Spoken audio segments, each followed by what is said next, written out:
Drage gledateljice, poštovani gledatelji, dobra vam večer u prvoj bujici ovoga tjedna. Moj večerašnji gost je gospodin Igor Vukić, novinar, istraživač i tajnik društva za istraživanje trostrukog logora Jasenovac.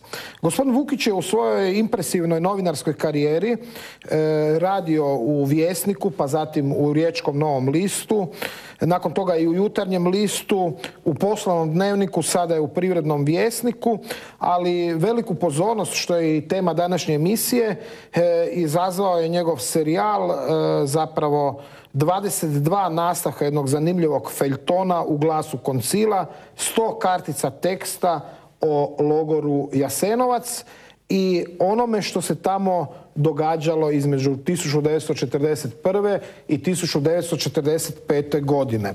Ja ću prije nego krenemo na prilog pitati zapravo gospodina Vukića ono što bi svako sad normalan pitao, ako ga potpisujemo kao tajnika društva za istraživanje trostrukog logora Jasenovac. Gospodine Vukiću, zašto trostrukog logora? Evo, dobro večer. Prije svega pozdrav vama i svim vašim gledateljima. Dakle, naše društvo želi istražiti što se događalo u logoru Jasenovac od 1941. do 1945. A zatim što se događalo od 1945. i nadalje.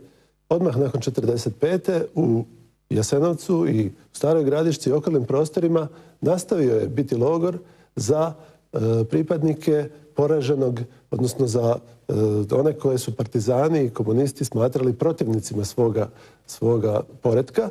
I na kraju treći logor, onaj koji istražujemo, je jedna skupina informbirovaca koji su prije nego što su bili deportirani na Goli otok također bili internirani u Staroj Gradišci, pa čak i u Jasenovcu. Ima puno indicija da su se tamo i nakon rata događale također ubojstva, da je bilo torture nad zatočenima. To sve želimo istražiti u jednom publicističko-povijesnom istraživanju.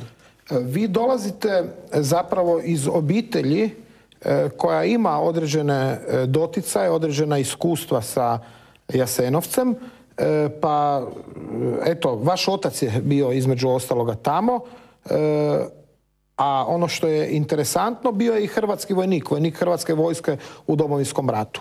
O čemu se radi? Da, moja obitelj potječe iz sela Gradina, odmah nasuprot sa druge strane logora u Jasenovcu.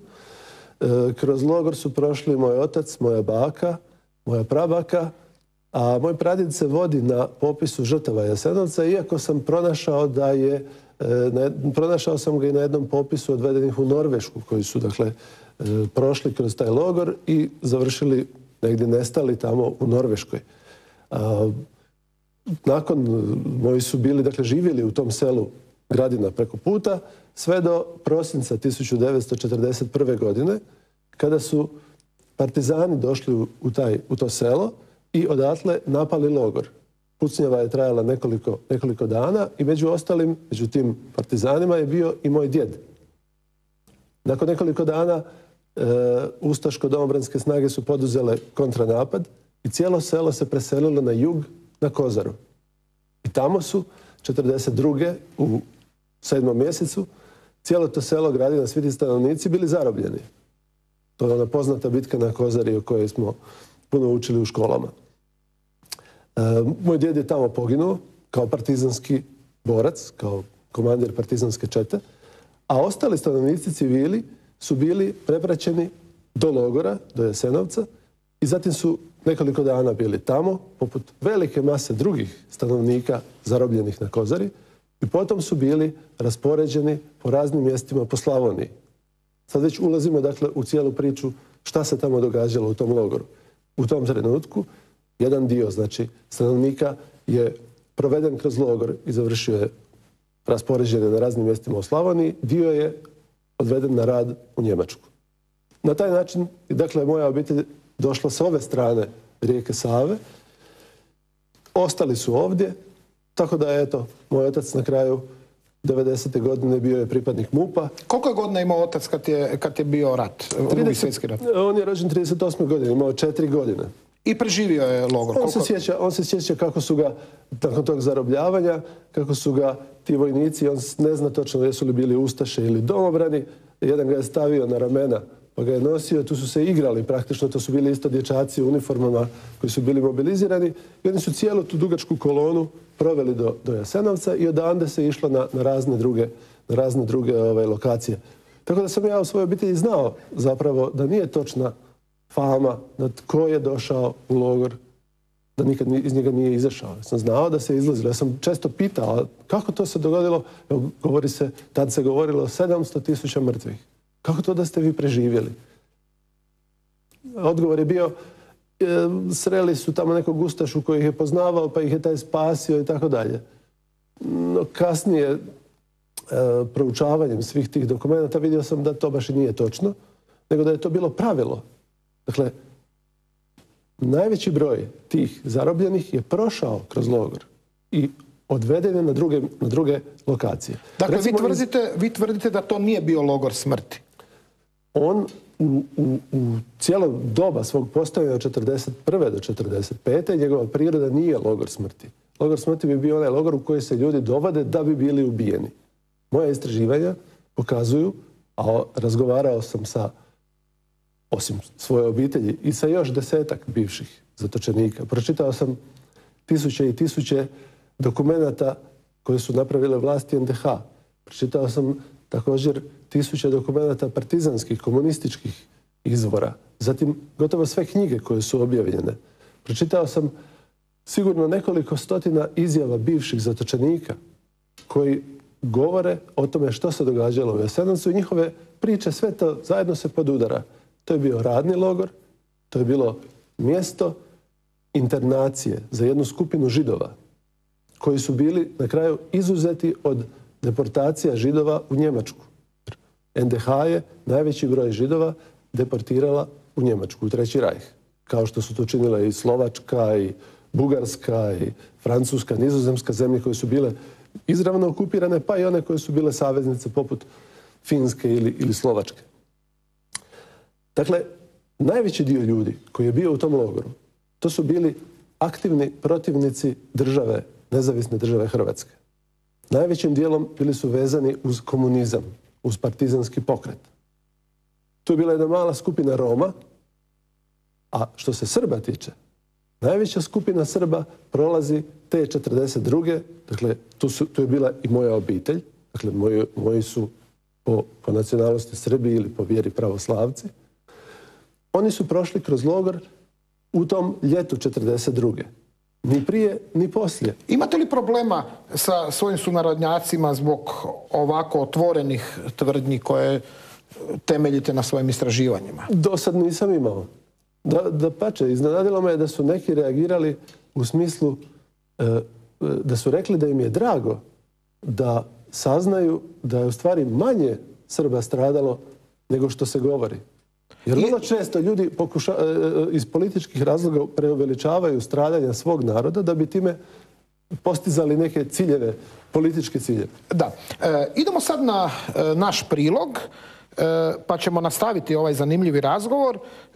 Jučer u Jasenovcu, zamislite, zvižduke je dobio zatočenik Auschwitza, oskarovac Branko Lustig, a ovacije Zoran Milanović.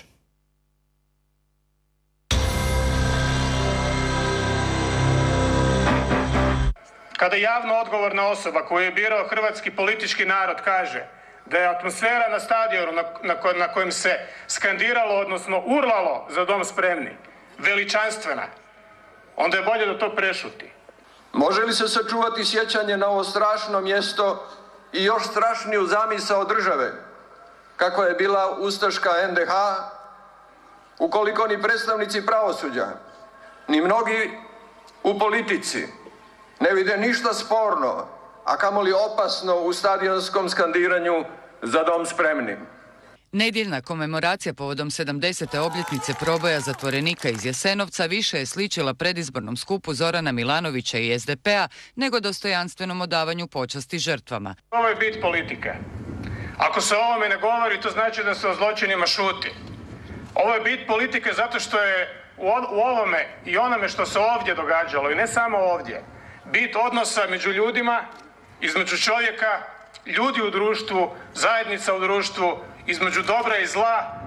U nedjelju se u Jasenovcu okupilo 1000 uglavnom starijih osoba iz Hrvatske, Srbije i takozvane Republike Srpske, a zviždali su čak i Branku Lustigu, preživjelom logorašu Auschwitza. Pripremu za sramotne zvižduke Lustigu odradio je Milorad Pupovac u svome govoru, u kojem se obrušio na hrvatsku predsjednicu Kolindu Grabar-Kitarović, čiji je Lustig bio izaslanik. I danas neki od predstavnika države izbjegavaju imenovati nosioce te ideje i odgovornost za njihove zločine prebacuju na sile osovine. Možemo li mi današnji?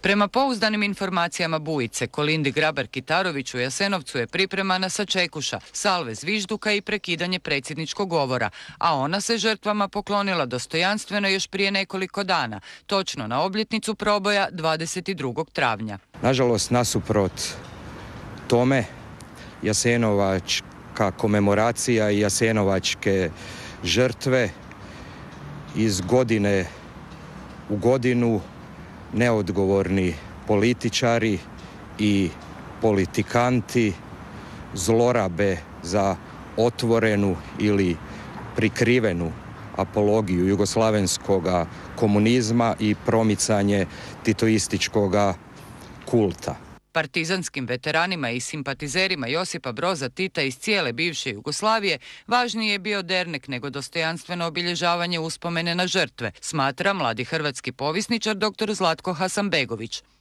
Štafetu takvog nedržavničkog postupanja ove godine od Stjepana Mesića i Ive Josipovića preuzeo je predsjednik Hrvatske vlade na odlasku, gospodin Zoran Milanović.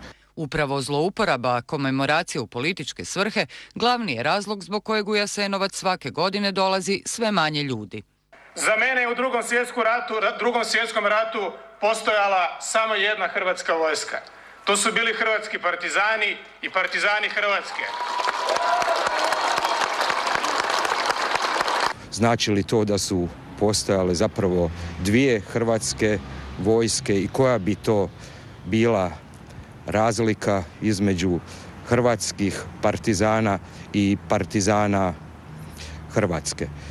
S druge strane, on je previdio zapravo notornu i neoborivu činjenicu da se ta oružana formacija koja je izvorno nastala kao oružana sila Komunističke partije Jugoslavije i njezinih političkih ciljeva sama označavala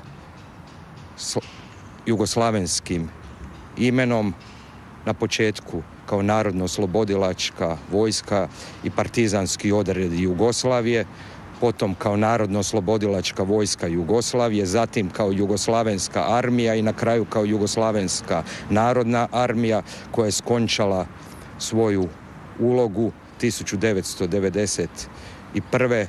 razaranjem Vukovara pod jugoslavenskim komunističkim simbolima i zvijezdom petokrakom, masovnim egzekucijama u Ovčari i opsadama i razaranjima Dubrovnika i Sarajeva. Jasenovačkim žrtvama manipulira se na dnevno političkoj, ali i znanstveno povijesnoj razini. Do sada su to radili uglavnom zagovornici velikosrpske politike, a u nedjelju su im se pridružili i čelnici SDP-a, predvođeni premijerom Zoranom Milanovićem. Ne država po svaku cijenu. Ova država, ova Hrvatska. Živio hrvatski antifašizam, živjela moderna i humana Hrvatska. On je svojim sektaškim govorom, prepunom improvizacija i različitih povijesnih besmislica zapravo pokazao prezir i nepoštovanje prema vlastitom narodu, dakle i žrtvama komunističkog režima koje su stradale upravo u ime takozvanog hrvatskog antifašizma na koji se on pozvao, a zapravo jugoslavenskoga komunizma.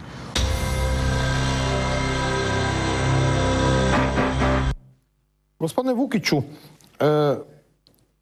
umjesto aplauza Lustigu, Lustig je dobio zvižduke, bio je logoraš zatočen u Auschwitzu. Zoran Milanović je zajedno s Pupovcem održao još jedan u nizu predizbornih skupova. Je li ovo platforma zapravo koja je postojala u Jasenovcu i onih 45 godina komunizma? Prvo, valja reći da svaki čovjek koji je prošao kroz logore na neki način zaslužuje pijetet, zaslužuje poštovanje. Međutim, od toga se ne može praviti, ne smije se to koristiti za stvaranje modela vladanja nad drugima zbog toga.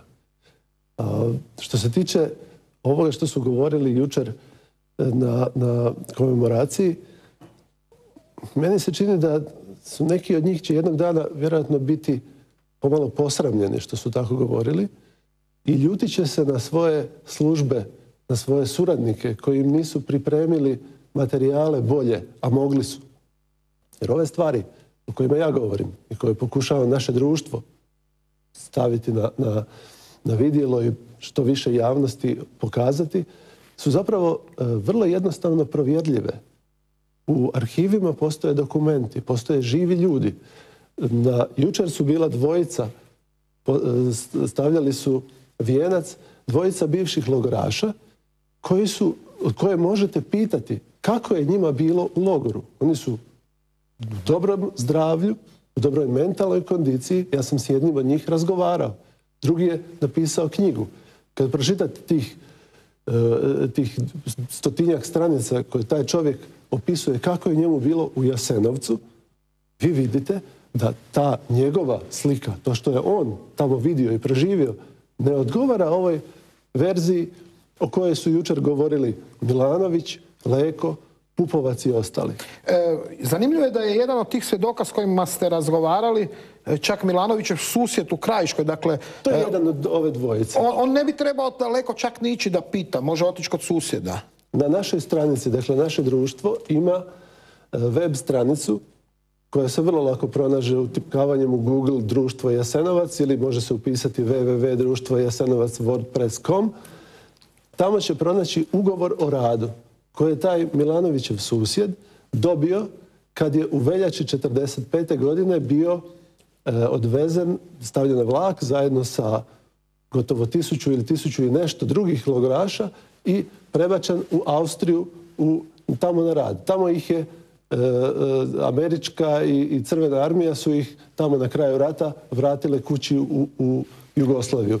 Tih 1500 ljudi, od njih mi ne znamo njihove izjave, mi ne znamo kako je, nikad nisu govorili, nikad njihove izjave... Govore samo političari. Govore samo političari i vrti se 5 ili 6 tipskih izjava. Ajmo redom.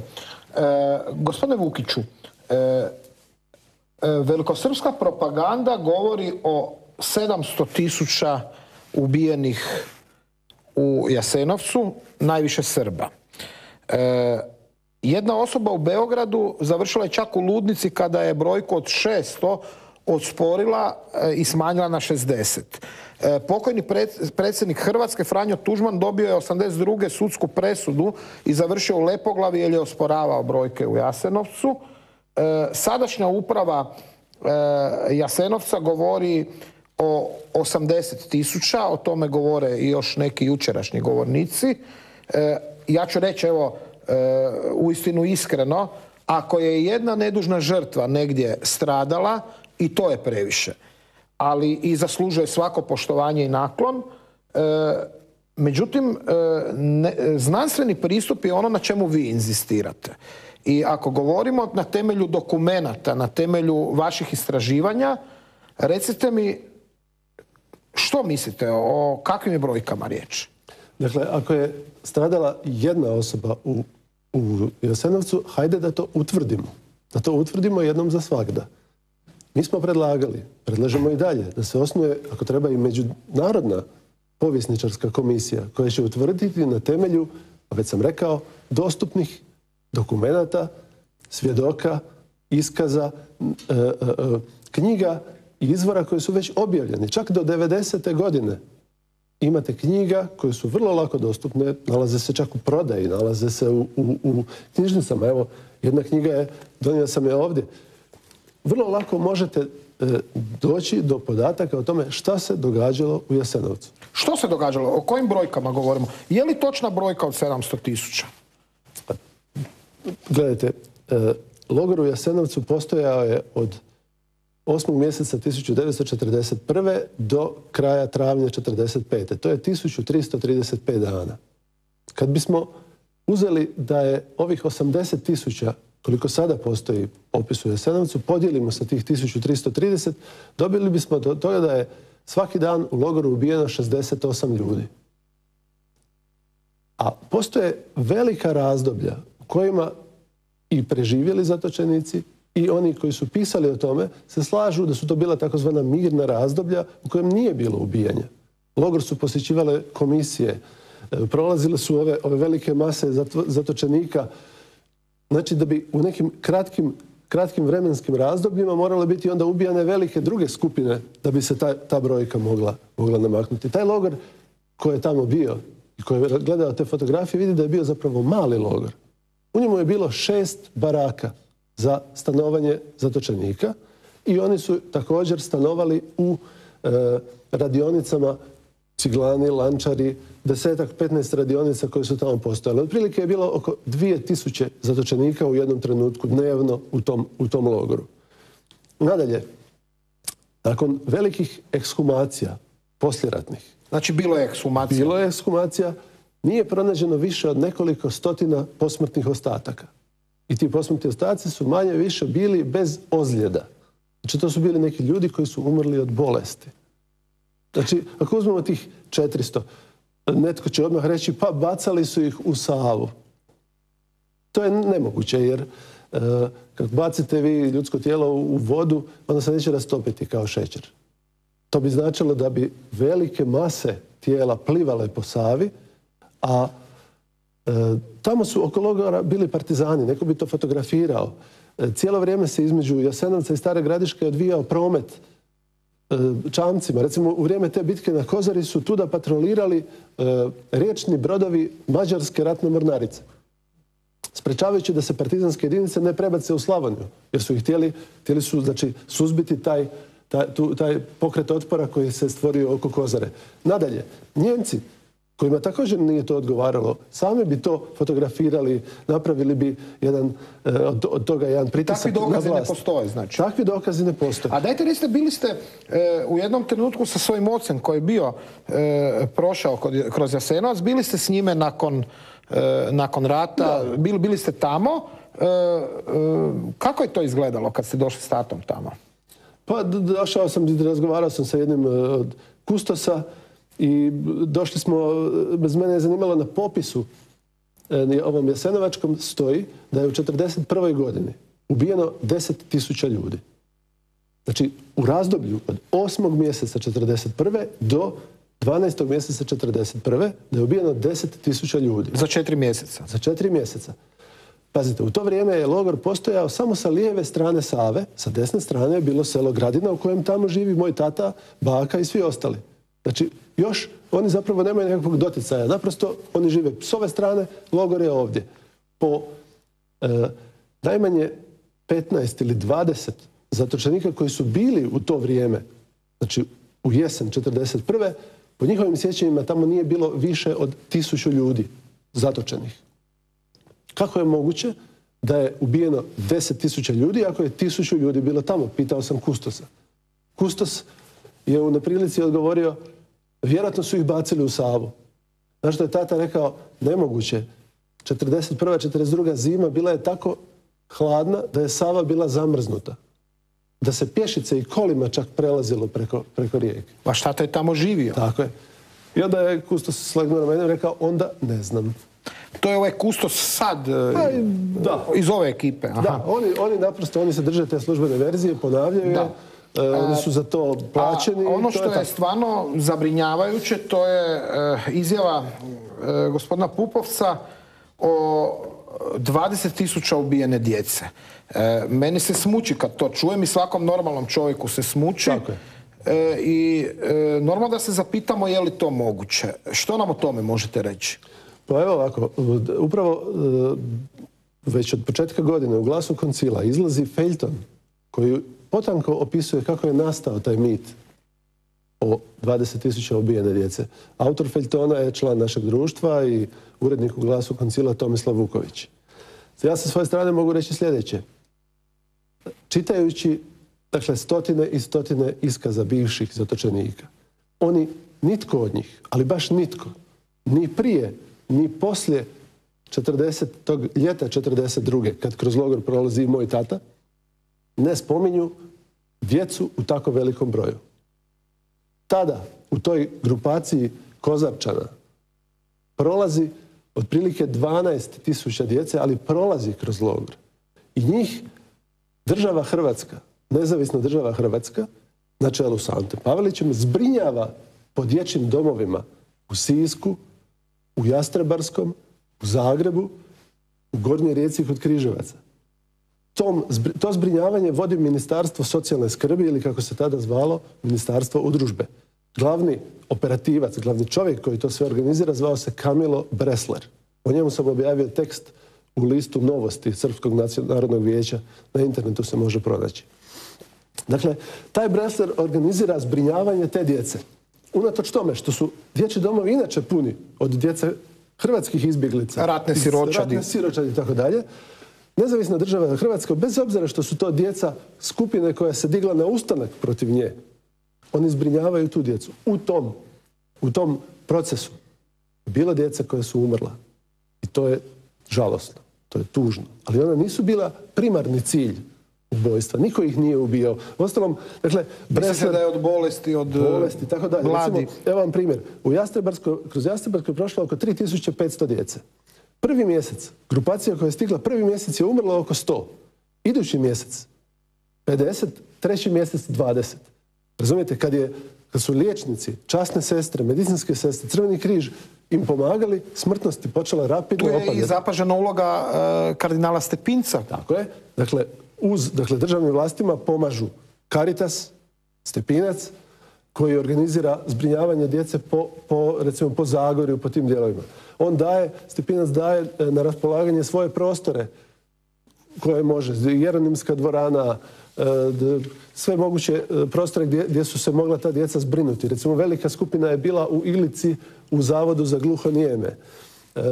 Preko novina su pozivane obitelji da preuzmu tu djecu i mnogi dolaze i uzimaju i pomažu. Dakle, Hrvati pomažu tim malim Srbima. Bilo je nekih istaknutih pojedinaca koji su se baš... Zatim su tu bili volonteri poput grupacije Dijane Budisavljević, koja je spomenuta jučer na konferenciji i doista s pravom. Ona je iz svog mirnog građanskog života učinila mnogo toga da pomogne toj djeci. Ona je putovala čak u Jasenovac i preuzimala tu djecu.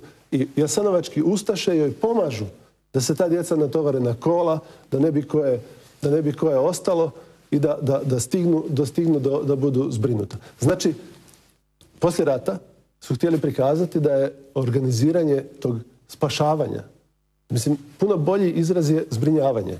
Jer kad spašavate nekog, znači da mu prijeti neka smrt u tom trenutku. A ovdje se radi o zbrinjavanju. I mnoga djeca su završila i u Slavoniji, u obiteljima, u domiteljskim. U Zagorju, u mnogim obiteljima, mnogi su se kasnije vratili. Ali zašto onda takve izjave? Mislim, kome je u interesu da se Hrvate prikaže tako genocidnima? Ja mislim da bi prvo Hrvatskoj vlasti trebalo biti u interesu da se sve to temeljito istraži i da se cijelom svijetu pokaže što se stvarno događalo u toj nezavisnoj državi Hrvatskoj. Dakle, da to nije bilo... Da, ajmo, recite, ako je zaključak tog dijela, je li imamo nekog na liniji? Možemo čuti pa poslije. Ok.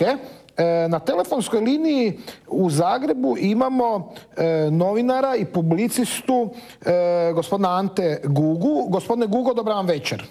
Dobro večer vama i vašim gostu i svim gledateljima. Ja vas neću ništa pitati, nego ću vas samo zamoliti da sami kažete je li u vašoj obitelji bilo ikoga tko je bio na popisu jasenovačkih žrtava, a zapravo je riječ o djetetu. Da, nažalost, u mojoj obitelji postoji osoba, dakle moj pokojni stric, koji je na popisu jasenovačkih žrtava, ali on nikad nije bio stvarna jasenovačka žrtva. Ja sam se neugodno iznenadio kad sam prije otprilike godinu i pol, dvije, uz pomoć jednog našeg kolege saznao da je, dakle, moj pokojni stric, koji je rođen 1941. godine, koji vjerojatno nije niti znao da postoji mjesto koje se zove Jasenovac, da se uredno nalazi na popisu jasenovačkih žrtava. On je kao dječak od nekakve 4 godine stradao u Kninu od savezničkog bombardiranja. Ja naime nemam namjeru uopće u svom životu dovoditi u pitanje je li se holokaust dogodio ili ne. Holokaust se dogodio i mi bismo trebali vrijeme koje danas trošimo na rasprave o tome zašto se laže u vezi holokausta, dakle trebali bismo to vrijeme potrošiti na obrazovanje mladih ljudi da se holokaust više nikad ne ponovi. Međutim, sve ove smišljene laži, poput i ove laži koja je bolno dirnula moju obitelj, služe upravo tome da bi se umanjio značaj holokausta, da bi se umanjio značaj boli žrtava, odnosno njihove rodbine koju oni i danas osjećaju.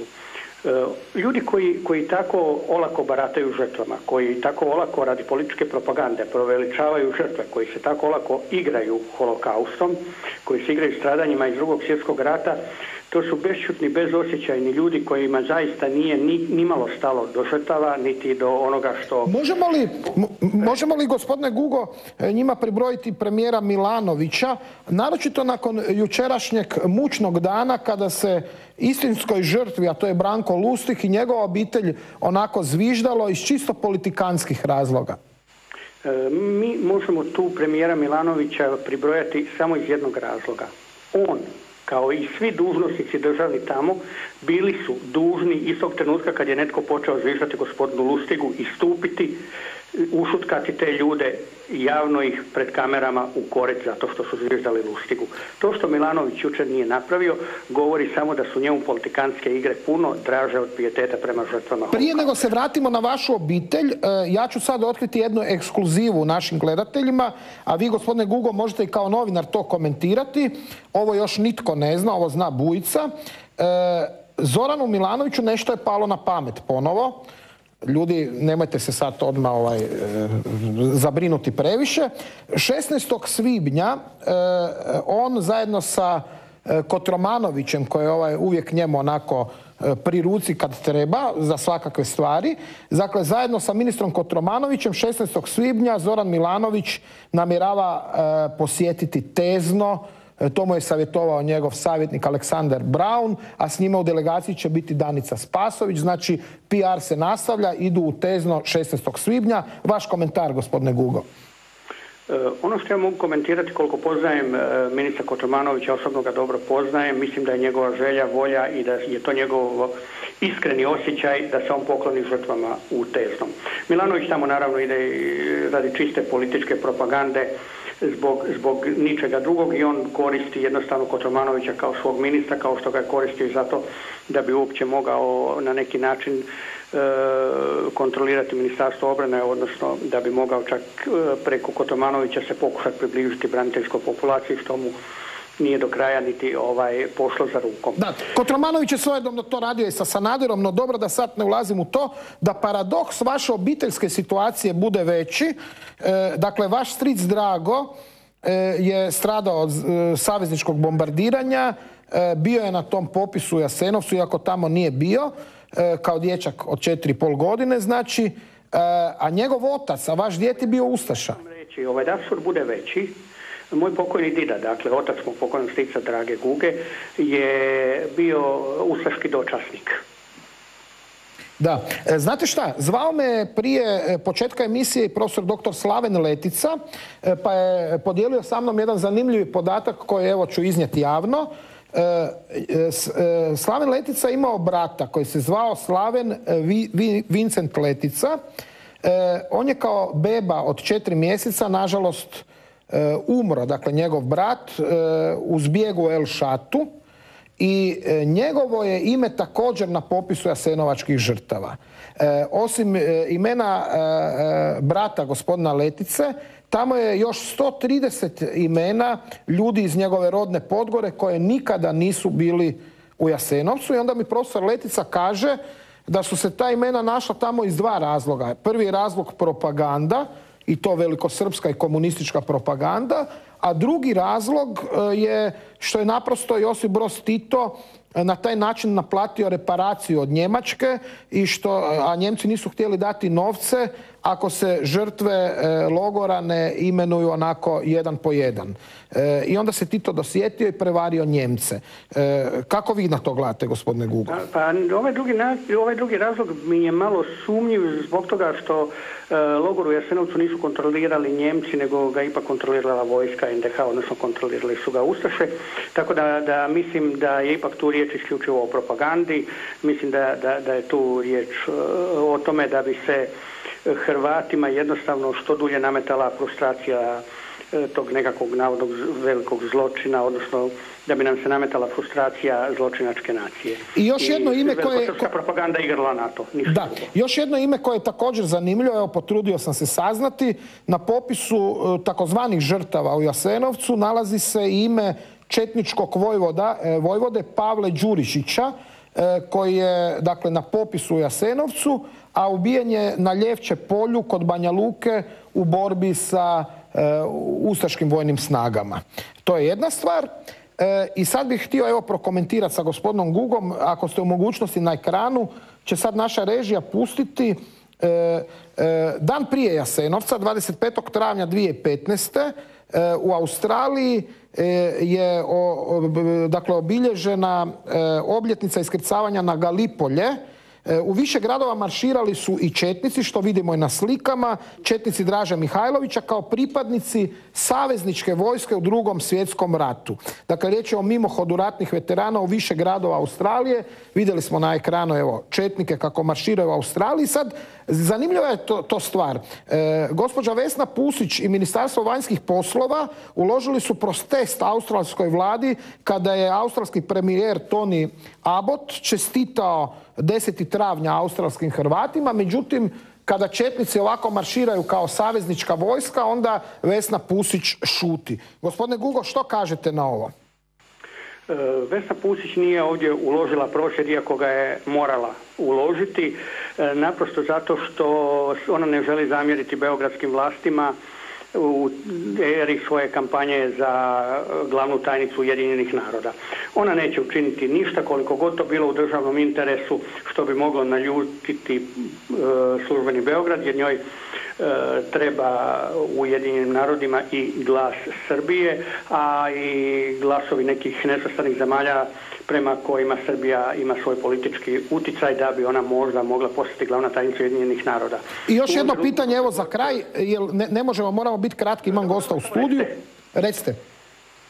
Evo ovako, ako smo pristali na velikosrpsku propagandu, a vidimo da je sadašnja vlast pristala kada je u pitanju Jasenovac, onda možda pristanu i na velikosrpske laži o Draži Mihajloviću kao velikom borcu na strani saveznika. Možda dobije i trg u Zagrebu, Tito ima, ne? Pa nadam se da trg u Zagrebu neće dobiti, ali kad bi ova aktualna vlast sada pristala, odnosno ostala malo dulje, sve bi bilo moguće, vjerujte mi. Hvala vam lijepa, gospodine Gugo, na javljanju u Bujicu. Hvala vam na pozivu, doviđenja. Evo, gospodine Vukiću, možete komentirati to sa imenima koje se tamo nalaze, a ljudi nisu nikad bili? Da, pa takvih slučajeva sam nalazio i ja. Recimo, na jednom internetskom sajtu postoji veliki broj izjava ljudi koji su prošli kroz logor, upravo u to vrijeme, ljeto 1942. godine, i oni govore o tome kako su sa Kozare prošli kroz logor, došli su u sela u Slavoniji i onda, recimo, kaže sve je bilo u redu, jedino što se razbolio moj najmlađi brat, koji se zvao tako i tako, i umro od neke bolesti. I onda ga nađete na popisu i tamo piše ubijen od ustaša. Onda, recimo, u svibnju 1942. godine logorski liječnici, Jožef Komforti, Igor Gasparini, Jakob Danon kao bolničar išli su zajedno sa ustaškim odredom u bitku protiv partizana koji su se spustili na cestu između Jasenovca, odnosno Draksenića i Dubice. U toj pucnjavi, dakle, zatočeni liječnici su bili sanitet ustaškog odreda u borbi protiv partizana. Razumijemo. U toj bici Igor Gasparini, Hrvat iz Šibenika, koji je bio zatočen kao bio sokolaš, jugoslavenski orijentiran, sumnjalo se na njega i završio je u logoru. On je poginuo, dakle, od partizanskog metka. Na popisu jasenovačkom se vodi kao ubijen od ustaša. I takvih slučajeva ima. Idemo sad na reklame. Idemo na reklame, nastavit ćemo ovaj zanimljiv razgovor i nakon reklama.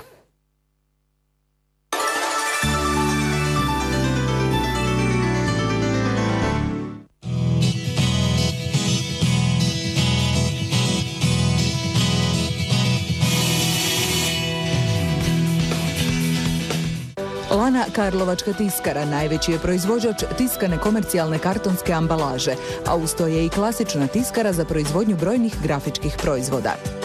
Kutije i upute za farmaceutsku industriju, kutije za prehrambenu industriju, kutije iz valovitog kartona. Samo su dio asortimana čiju kvalitetu potvrđuju naši klijenti, renomirane tvrtke hrvatskog gospodarskog života.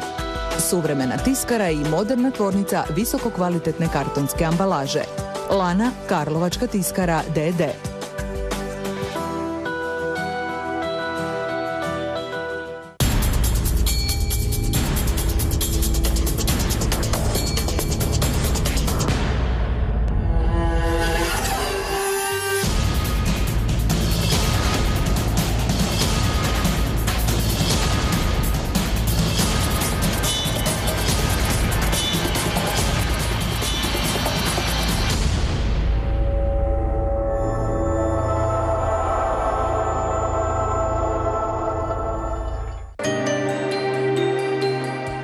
1971. u Samoboru je osnovana tvrtka DIV, danas članica DIV grupe. Sve je započelo tvornicom za proizvodnju vičane robe, a širenje asortimana i ulaganje u nove tehnologije dovelo je do današnje brojke od 3.500 zaposlenika, te statusa europskog lidera. DIV grupa primat u brodograđevnom i drugim sektorima, osim vičanom robom, ostvaruje i visoko kvalitetnim asortimanom strojarskih dijelova, pribora za željeznički program, kao i proizvodima prema nacrtima naših klijenata. Posebno mjesto zauzima građevinski mjerni te alat opće namjene iz našeg brenda Modex Profiline, koji zadovoljava najviše standarde kvalitete, ali i sve potrebe naših kupaca. Provjerite i vi zašto su naši klijenti jedni od najvećih svjetskih brendova i zato kada tražite kvalitetu, zatražite proizvode DIV grupe.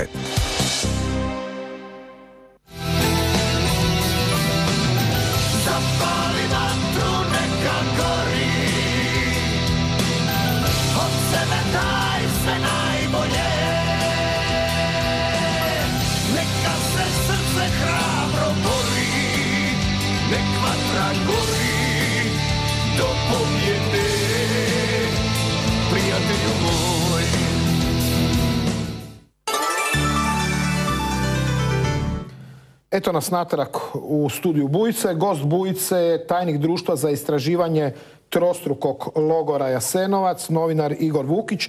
Gospodine Vukiću, kako je izgledao prema vašim istraživanjima i dokumentima, izjavama svjedoka svakodnevni život u Jasenovcu? Pa, uglavnom su zatočenici bili okupirani radnim aktivnostima. Radili su u 10-ak logorskih radionica, znači tu se proizvodilo oružje, proizvodilo se cigla, proizvodili su se lanci. U jednoj velikoj dvorani koju su zvali Trust mozgova radili su arhitekti i inženjeri, pa su recimo neke ministarstva iz Zagreba naručivala od njih nacrte, jer su to radili neki stručnjaci mahom židovskog porijekla. Svakog dana je iz logora na vanjske radove izlazilo oko 700 zatočenika. U arhivima postoje sačuvani te knjige radova u kojima se točno vidi da je recimo 50 ljudi išlo okopavati kukuruz i da je tih 50 točno se zna i kada se vraćaju natrag. Naime, u logoru je postala jako dobra kartoteka. Zna se točno koliko je ljudi unutra bilo, zašto je došao, kada je otpušten i to je nešto što se da rekonstruirati iz postojeće arhivskih dokumenata. Znači, taj jedan veliki radni radne aktivnosti bile su ne samo u samom logoru, nego i u mjestu. Postojala jedna kožara sa jedno 150 zatočenika koji su proizvodili torbice, cipele i tako dalje. I vi po tim popisima možete pratiti njihov sastav i njihova imena od 42. do 45. godine. Znači, da su postojale takve masovna ubojstva, kakva se žele sugerirati ovim popisom, onda bi se ta imena mijenjala. Međutim, vi vidite da su sastavi tih grupa zapravo slični. Također, postoje i mnogi podaci o tome kako su ljudi puštani iz logora. Recimo, u zadnjih 12 mjeseci je iz logora pušteno kući na slobodu 1640 zatočenika. Postoje svi popisi. Neke od njih smo objavili na našoj internetskoj stranici. Puštani su povodom Antunova, povodom državnih blagdana, bila je amnestija. 10. travnja, povodom Božića, povodom Pavelićevog rođendana. To su bili uglavnom, zapravo gotovo posve, to su bili Hrvati ili Hrvati i Srbi, dakle oni koji su bili u logoru zbog protudržavne aktivnosti. Židovi nisu bili puštani. Židovi su jedan poseban slučaj. Ono što je posebno, naravno, neprihvatljivo, Židovi su uistinu tamo bili radi rasnih odrednica koje su potpuno neprihvatljive i za svaku osudu. Ali vi tvrdite, dakle, da Srbi tamo nisu bili zato što su Srbi. Ne. Srbi tamo nisu dovođeni zato što su Srbi, niti zato što su pravoslavci, niti je itko u zatvoru u Jasenovcu, u logoru u Jasenovcu, ubijen zato što je Srbin ili pravoslavac. Dakle, razlog dovođenja je bio jedino odnos prema nezavisnoj državi Hrvatskoj. Dakle, ako su bili povezani uz partizanski ili četnički pokret, tada je to bila reakcija na to. Obični stanovnici, pravoslavni stanovnici, nakon 1941. godine osobito, nisu bili dovođeni tamo samo zbog te svoje nacionalne pripadnosti. Dapače, 1942. godine bitno se mijenja status srpsko pravoslavnog stanovništva u nezavisnoj državi Hrvatskoj, pa se u organe vlasti imenuju njihovi predstavnici.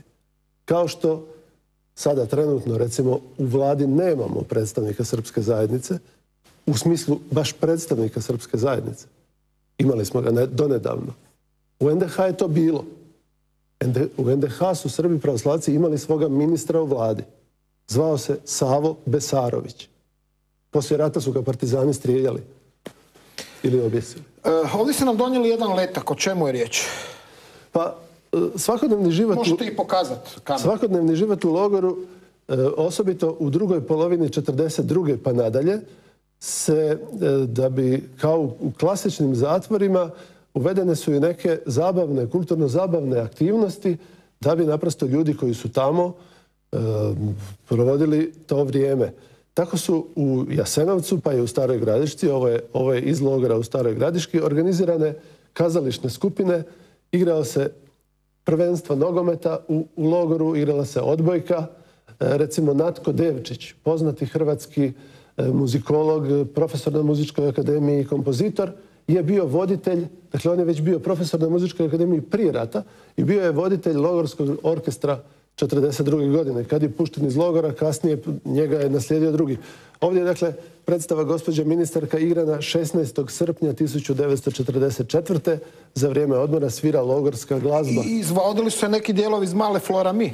Tako je, izvodio se, dakle, da ispravimo jednu netočnost. Često se govori da se igrala cijela opereta Mala Florami, ali to nije točno. Igrala se, pjevala, jedan od sudionika u toj predstavi je pjevao ariju, onu poznatu Daleko mi je biser mora.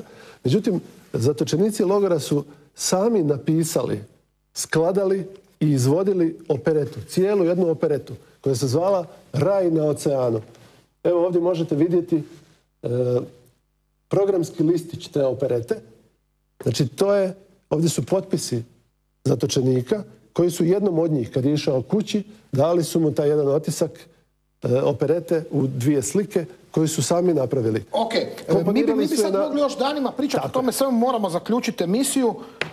Ovdje se nameće zapravo jedan zaključak. Da je Hrvatska uistinu žrtva velikosrpske propagande, a da na nju nasjedaju ovi nekakvi, ne znam kako bi ih nazvao, ali jako pametni ljudi iz vlasti. I zapravo nije sve baš onako kako oni to tumače, je li tako? Gledajte, povijest uvijek pišu pobjednici. 70 godina, od 45. pa do sad, su je pisali zapravo, pa recimo do 90. su je pisali jedni pobjednici. Vremenom, u zadnjih 20-25 godina se pokušalo nešto, ima. Polako se pojavljuju i knjige koje otvaraju te novu sliku. Naše društvo također priprema jedan zbornik, jednu knjigu radova u kojem će upravo ovo o čemu smo danas govorili biti na jednom mjestu okupljeno. Mi znamo da smo zapravo na neki način svi mi bili zapravo žrtve Jasenovca. Jer je Jasenovac poslužio i kao pogonsko gorivo za ovaj rat iz 1990. Uostalom, ako ste slušali Aleksandra Vučića prije tjedan dana na komemoraciji koja je bila u Gradini, u mom selu, gdje je govorio opet o 700.000, on je opravdavao ovaj rat koji se dogodio Jasenovcem.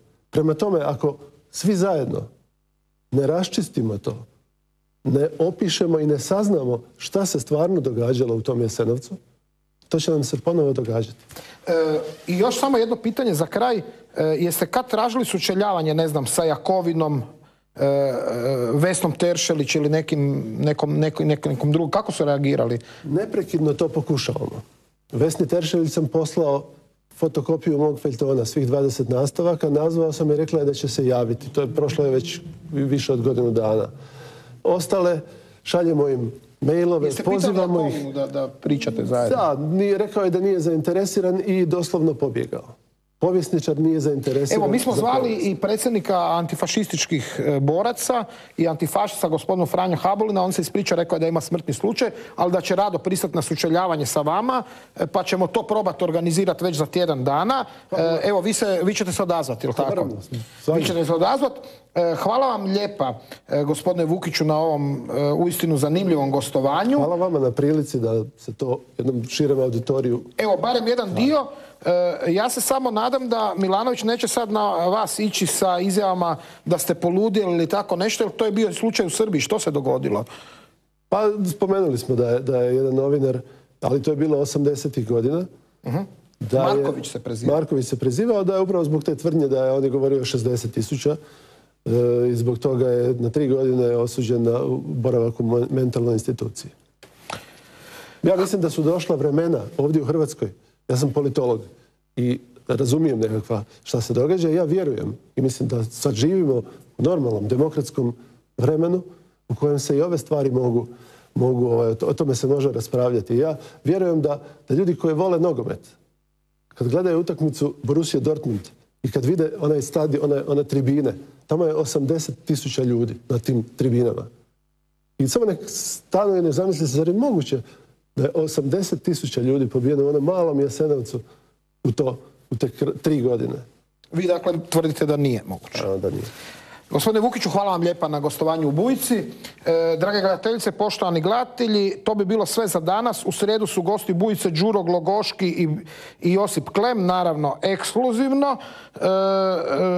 Povod je skup zajedništva 100% za Hrvatsku koji će u subotu 2. svibnja 2015. s početkom u 19 sati biti na trgu Bana Josipa Jelačića.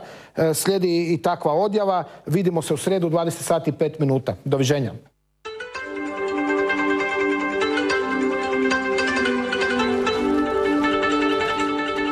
Zašto prosvjedujemo u Savskoj 66? Išli smo na bojišnice bez kalkulacija, nismo vodili svoj privatni rat. Ginuli su hrabri, tisuće ih je nestalo, zemlju su nam razorili. Najbolji sinovi i kćeri izgubili su zdravlje i ostali invalidi. Hrvatski narod zaustavio je srpsku agresiju i oslobodio Hrvatsku. Umjesto slobodne i bogate države, političke elite svojom su nesposobnošću i lopovlukom učinile Hrvatsku državom u kojoj je vojska nezaposlenih, u kojoj mladi nemaju budućnost. Radnici rade bez plaća. Umirovljenici su na rubu gladi. U Hrvatskoj je ovršnim zakonom blokirano 322.500 ljudi. Ne želimo takvu Hrvatsku. Danas se borimo za Hrvatsku u kojoj ljudi ne žive u dužničkom ropstvu radi tuđih interesa. U kojoj seljaci hrane svoje obitelji. U kojoj hrvatski ribar živi od mora. U kojoj nećemo biti razbaštenjeni od svoje imovine i djedovine. Živimo za Hrvatsku, demokratsku i europsku, a ne region. Hrvatska u kojoj neće biti žrtve bez počinitelja. U kojoj ćirilica neće biti politička poruka okupatora, nego pismo Hrvatskoj odanih građana. U kojoj neće biti agresije bez agresora. Mi invalidi Domovinskog rata, zato smo ovdje. Želimo državu u kojoj ćemo kao branitelji biti ponosni, a ne krivo interpretirani. Državu u kojoj svatko ima pravo na život dostojan čovjeka. Dom mora biti utvrda obitelji i njegovu nepovredivost nitko nema pravo narušiti. Budi i ti ponosan, budi dostojanstven, budi Hrvat. Pozivamo te, izbori se za svoja prava, budi korak u budućnost. Pridruži nam se na skupu zajedništva 2. svibnja 2015. godine u Zagrebu. Stop!